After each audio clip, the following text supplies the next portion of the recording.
माँ आदिशक्ति वेद माता और परम पूज्य गुरुदेव के श्री चरणों में दंडवत प्रणाम करते हुए आइए प्रिय सज्जनों, आज के ऑडियो पॉडकास्ट को ध्यानपूर्वक आत्मसात करते हैं। दरअसल हम किसके लिए जीते हैं, हम किसके लिए धन कमा रहे हैं, किसके लिए गाड़ी बंगला खड़ा कर रहे हैं, कभी हमने सोचा? क्या हम कभी अपने लिए जी पा रहे हैं? क्या इतना धन कमाकर हम उस सारे धन का उपयोग कर पा रहे हैं? जिस धन को कमाने में हमने बेईमानी भी करी होगी, तो क्या वो धन हमारे लिए ही था या किसी और के लिए? परम पूज्य गुरुदेव कहते हैं कि बेटा, अपने लिए नहीं, परमपिता परमात्मा के लिए जियो। यहां हम क्या कर रहे हैं? अपने लिए तो छोड़ दो, अपने परिवार के लिए जी रहे हैं। क्या कभी आपके परिवार वालों ने कहा है कि हमारी वजह से आप ऐसा जियो? किसी का अहित कर दो, किसी के साथ धोखाधड़ी कर दो, किसी के साथ लूटपाट कर दो? परिवार वालों ने कभी कहा है? जो आप कार्य कर रहे हैं उसके जिम्मेदार आप स्वयं हैं। कर्म गहना कर्मणो गति, एक बहुत ही उत्तम पुस्तक है परम पूज्य गुरुदेव की, जरूर पढ़िएगा। कि जीव का गहना उसका कर्म है। आप बैठे हैं तो भी कुछ कर्म कर रहे हैं, कुछ काम कर रहे हैं तो भी कुछ कर्म कर रहे हैं, कुछ विचार कर रहे हैं तो भी कुछ कर्म कर रहे हैं। अब इस कर्म को आपको श्रेष्ठ बनाना है। यदि आप श्रेष्ठ कर्म करते हैं तो उत्तम जीवन जिएंगे, निकृष्ट कर्म करते हैं तो नीचतापूर्ण जीवन जिएंगे। अब यदि आपने जो कर्म बनाया है उस कर्म को आगे की योनियों में भोगना ही पड़ेगा। यही उदाहरण आप देखते हैं कि एक कुत्ता आलीशान बंगले में रहता है और एक कुत्ता गलियों में मारा मारा फिरता है। ये किस कारण है? उस जीव के पिछले कर्मों की गति है। आइए इस लेख को आत्मसात करते हैं। गुरुदेव कहते हैं सभी ईश्वर के पुत्र हैं और सब में परमात्मा का निवास है। यह मानते हुए यदि हम परस्पर एकता, निश्चलता, प्रेम और उदारता का व्यवहार करने लगे तो जीवन में अजस्त्र पवित्रता का अवतरण होने लगे, सर्वत्र सद्व्यवहार के दर्शन होने लगे और आज जो कटुता, संकीर्णता और कलह का वातावरण दिख पड़ता है उसका अंत होने में देर न लगे। हमें केवल अपने शरीर के लिए ही नहीं, आत्मा के लिए भी जीना चाहिए। यदि मनुष्य शरीर की सुविधा और सजावट का ताना बाना बुनते रहने में ही इस बहुमूल्य जीवन को व्यतीत कर दे तो उसे वह लक्ष्य कैसे प्राप्त होगा जिसके लिए जन्मा है? स्वार्थ में संलग्न व्यक्ति तो विघटन की ओर ही बढ़ेंगे। उनके व्यवहार एक दूसरे के लिए असंतोषजनक और असमाधान कारक ही बनेंगे। ऐसी दशा में द्वेष और परायेपन की भावना बढ़कर वातावरण को नार की अक्लेश कलह से भर देगी। ये संसार अशांति और विनाश की काली घटाओं से घिरे रहेगा। यदि ईश्वर का पुत्र केवल शारीरिक सुखों के लिए जीवन धारण करेगा तो इस संसार में धर्म का राज्य कभी उदय ही नहीं होगा, धर्म कभी चल ही नहीं पाएगा। यदि अपने लिए ही जिया गया तो मनुष्य पशुओं की अपेक्षा श्रेष्ठ कैसे बना? परमपिता परमात्मा ने मनुष्य को इतनी शक्तियां क्यों दी? सोचने समझने की क्षमता क्यों दी? अपने इच्छा अनुसार कर्म करने की क्षमता क्यों दी? जरा बैठकर सोचो। ईश्वर का पुत्र अपने लिए नहीं, ईश्वर के लिए ही जी सकता है।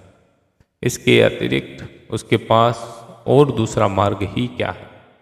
ये बात आपको समझनी चाहिए। जीवन में कठिनाई आती है, मंदिर चले जाते हैं, कहीं बाबाओं को ढूंढ लेते हैं और कहीं गुरुओं को ढूंढते हैं, कहीं पंडितों के शरणों में जाते हैं, पंडितों के बताए मार्ग को अपनाते हैं कि भैया इतना दान कर देना, इतना वो कर देना है, इतना ये करना है, वो सब करते हैं। गुरुदेव कहते हैं कि बेटा, जब तुम उस कंडीशन में सब करते हो तो पहले ही क्यों ना परमपिता परमात्मा का कार्य कर लो कि परमपिता परमात्मा की कृपा आप पर बरस जाए, जीवन में आने वाले दुखों का अंत हो जाए, जहां हाथ कटने वाला हो वहां केवल उंगली से ही काम चल जाए।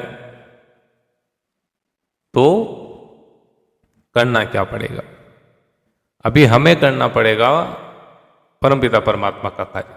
अब भैया परमपिता परमात्मा का कार्य क्या है? गुरुदेव बतलाते हैं कि परमपिता परमात्मा का कार्य है कि सन्मार्ग पर चलो, सद्व्यवहार करो, एकता से निश्चलता से जीवन जीने का प्रयास करो।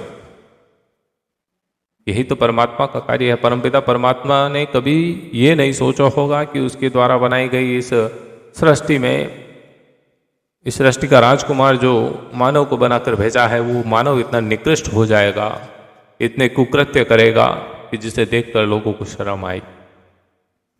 आज हम इतनी नीचतापूर्ण जीवन जी रहे हैं।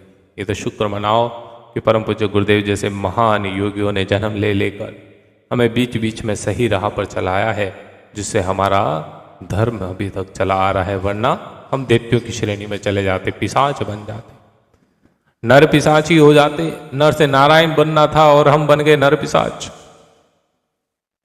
किसी के दुखों का हमें कोई अनुभव नहीं होता है, किसी की पीड़ा का हमें कोई अनुभव नहीं होता है। रास्ते जा रहे थे, किसी का एक्सीडेंट हो गया, चोटिल हो गया, उसकी दर्द से कराती हुई आह हमें प्रभावित नहीं करती। अरे तू काहे का इंसान है? हाथी जंगल का सबसे बड़ा जीव। हाथी एक ऐसा जीव है जिसका गर्भकाल सबसे ज्यादा होता है, 22 महीने, लगभग 2 साल का। बोल नहीं सकता,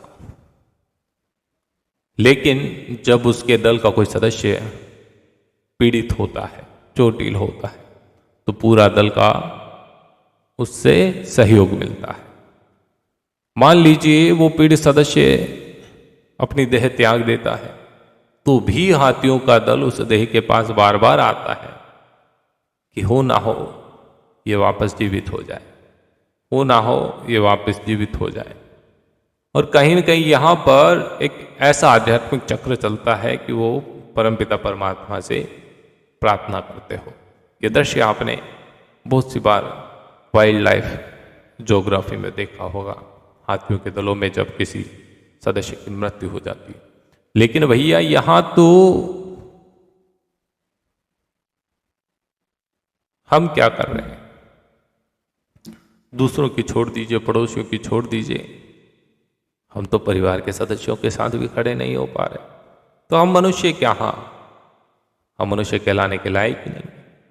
हम उत्कृष्ट मानव कहाँ, हम निकृष्ट कर्मों को अपना रहे हैं। जो अपना नहीं हो सका वो किसी और का क्या होगा?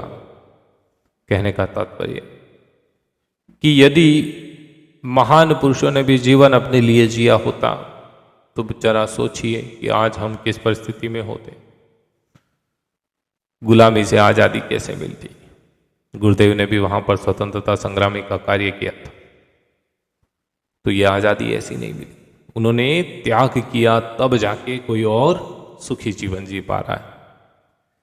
कहने का तात्पर्य अपने समाज में रहते हुए, सामाजिक कर्तव्यों की पूर्ति करते हुए, पारिवारिक जिम्मेदारियों को निभाते हुए भी परम पूज्य गुरुदेव के जो कार्य है, परमात्मा के जो कार्य है, उन कार्यों को करने का भरसक प्रयास करना चाहिए।